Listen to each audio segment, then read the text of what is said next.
Hello guys, আসসালামু আলাইকুম। সবাই কেমন আছেন? আশা করছি আল্লাহর অশেষ রহমতে ভালো আছেন।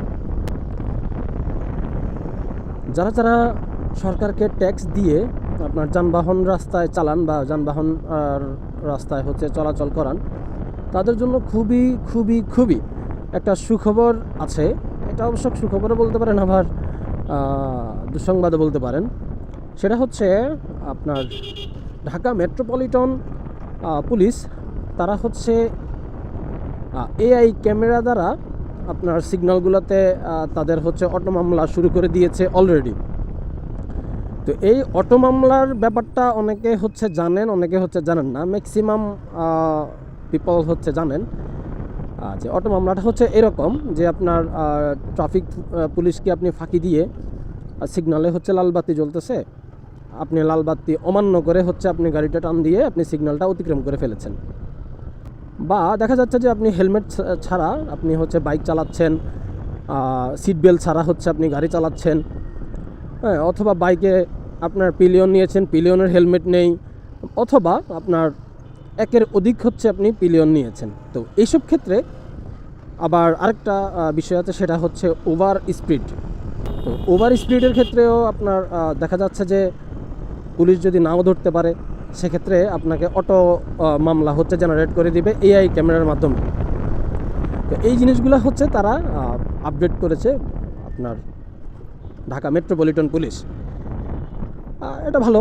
আপনার দেখা যাচ্ছে যে আমাদের আইন শৃঙ্খলা তারা নিয়ন্ত্রণের জন্য এই যে আপডেটটা, এই যে আপনার সিস্টেমটা চালু করেছে, এটার জন্য ঢাকা মেট্রোপলিটনকে সাধুবাদ জানাই। এটা অবশ্যই প্রয়োজন, জরুরি। কিন্তু ভাই একটা জিনিস, মানে এখনও পর্যন্ত তারা কোনো পদক্ষেপ নেয় নাই। এই যে অটো রিক্সাগুলো আছে, দেখেন বর্তমানে ঢাকা শহরে রাস্তায় ম্যাক্সিমাম অ্যাক্সিডেন্ট হচ্ছে এই অটো রিক্সাগুলোর কারণে। এটা আপনি মানেন অথবা না মানেন, ম্যাক্সিমাম আপনার 100%-এর মধ্যে 90% হয়তো তারও বেশি হবে এই দুর্ঘটনার শিকার এই অটো রিক্সাগুলা। এই অটো রিক্সাগুলোর কারণে প্রাইভেট কার বলেন, বাইক বলেন, প্রতিনিয়ত দুর্ঘটনার শিকার হচ্ছে। এখন সরকার বা আপনার আমাদের ঢাকা মেট্রোপলিটন কেন এদের বিরুদ্ধে অ্যাকশান নিচ্ছে না? গত পরশু দিনের ঘটনা, আমি গুলিস্তানে একটা অটো রিক্সায়, মানে উল্টা দিক থেকে আসা একটা অটো রিক্সার কারণে আমি নিজে দুর্ঘটনার শিকার হয়েছি। আল্লাহর অশেষ রহমতে আমার তেমন কোনো ক্ষতি হয় নাই, কিন্তু আমার হাতে আমি একটু চোট পেয়েছি। হাতের ডান হাতের আঙ্গুল বেশ ভালোই আমি ব্যথা পেয়েছি। ডান পায়ের আমি হাঁটুতে ব্যথা পেয়েছি। মনে করেন তারা, পুলিশ বলে যে বাইকাররা অনেক বেপরোয়া, কিন্তু আমার তো মনে হয় যেমন আমরা হেলমেট ইউজ করতেছি, তারপরে আমাদের পর্যাপ্ত পরিমাণ আমরা সিস্টেমের ভিতরে থেকে আমরা গাড়ি ড্রাইভ করি বা আপনার রাস্তায় নামি। কিন্তু এই যে রিক্সাগুলো আছে, হ্যাঁ, এই রিক্সাগুলোর আপনার বৈধতা কি আছে বলেন?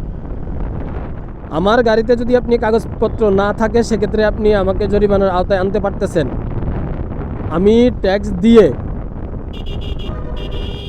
সরকারকে আমি পর্যাপ্ত পরিমাণ টাকা দিয়ে সরকারের ফি অনুযায়ী ফি ভরে তারপরে আমি এই গাড়ি আমি চালাচ্ছি রাস্তায়। আমি রাস্তার ট্যাক্স দিচ্ছি, আমি আমার গাড়ির ট্যাক্স দিচ্ছি সরকারকে।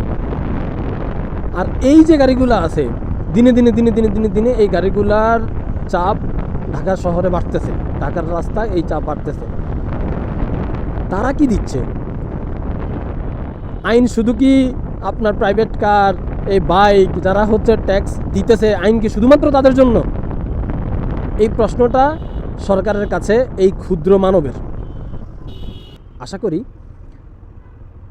সরকার এই অটোগুলোর ব্যাপারে কোনো একটা সিদ্ধান্ত নিবে। তার কারণ শুধুমাত্র ট্যাক্স যারা দেয়, হ্যাঁ, তারা ভ্যাট ট্যাক্স দিয়ে যারা গাড়ি চালায় তাদের উপরে সব আইন চাপায় দিবে। এই জিনিসটা কিন্তু খুবই খারাপ। কিছু বলার নেই, আমাদের উপরে বোঝা চাপিয়ে দিবে, আমরা সেই বোঝা বেয়ে বেড়াবো। সবাই ভালো থাকবেন, সুস্থ থাকবেন। আজ এ পর্যন্ত। আল্লাহ হাফেজ।